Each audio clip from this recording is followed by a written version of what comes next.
కడప జిల్లా ప్రొద్దుటూరులో మానవత్వం మంటగలిసింది. శ్రీనివాస్ నగర్లో అద్దె ఇంట్లో ఉంటున్న మహబూబ్ భాషా గుండెపోటుతో మరణించగా మృతదేహాన్ని ఇంట్లోకి రానిచ్చేందుకు యజమాని నిరాకరించారు.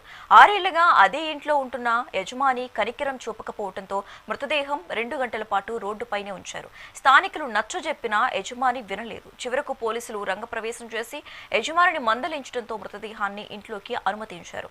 ఈ ఘటన స్థానికంగా తీవ్ర కలకలం రేపింది.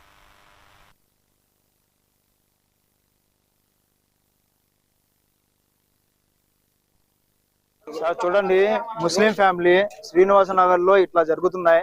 ఎవరైనా బాడిగలు ఇచ్చిన వాళ్ళు శవాన్ని లోపలికి ఇవ్వడం లేరు. మీరు ఇది ముస్లిం కమ్యూనిటీ ఎవరైనా వాళ్ళు ఉంటే ఖచ్చితంగా ఈ విషయాన్ని పైకి తీసుకుని పోవాలా. మనకి ఎంత హీలన 1 గంటన్నర బండి నిలబడింది, శవం ఉంది ఆడ. ఎట్లా అని ఇప్పుడు పోలీసు వాళ్ళు వచ్చిన తర్వాత వాళ్ళందరూ మాట్లాడి లోపలికి రానిస్తున్నారు. అలాంటప్పుడు మేము నలుగురులో ఎట్లా ఉండాలా? మిగతా వాళ్ళు బాడిగలు ఉన్న వాళ్ళు ఇల్లు వాళ్ళు ఎట్లా ఉండాలా? ఈ రోజు ఈ సమస్య వచ్చింది, రేపు అందరికి రాదని ఎట్లా చెప్పండి? మీరు ఈ దాని మీద యాక్షన్ తీసుకోవాలా. ఎవరైనా పెద్దలు ఈ వీడియో చూసిన వాళ్ళు ఇలాంటి వాళ్ళకి ఎవరు ముందు వెనక లేని వాళ్ళకైనా నలుగురు వస్తారని తోడు నేను ఆశిస్తున్నాను.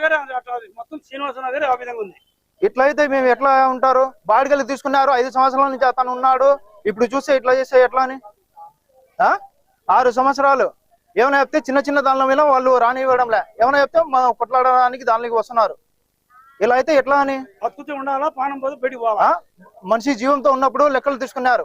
ఇప్పుడు చూస్తే లెక్కలు తీసుకోకుండా శవాన్ని లోపలికి రానివ్వడంలే. ఏంది ఇది? ఏం జరుగుతున్నాయి ఇక్కడంతా చెప్పండి?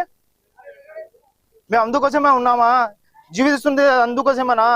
ఈ జీవితం దేవుడు ఇచ్చింది దీనికోసమేనా? దేనికోసం బతుకుతున్నారు అందరూ? కొంచెం మంచి చెడు జ్ఞానం, కొంచెమైనా జ్ఞానం లేదా? మనసత్వం లేదా?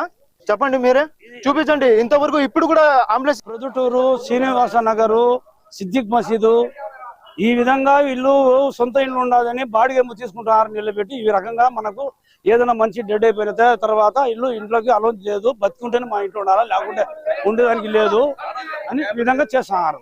6 ఏళ్ళు ఉంటున్నాడు, 6 ఏళ్ళ నుండి ఆ ఇంట్లో ఉన్నాడు. అందరూ ముస్లిమే అయినా కానీ ఇంకొకటి మన ముస్లిం సమస్యలో ఏముందంటే ఒక చేయడము మంచి చెడ్డ. ఇప్పుడు ఎవరైనా అనాథులు ఉంటారు, వాళ్ళకు దాన ధర్మం ఏమైనా చేయాలన్నా కానీ గుడ్డలు కానీ మంచికి కానీ దానం చేసిన దాకా ఆవుదకుండే కెపాసిటీలు లేకుండా ఉన్నారు, ఉండేటోళ్ళు కూడా ఉన్నారు.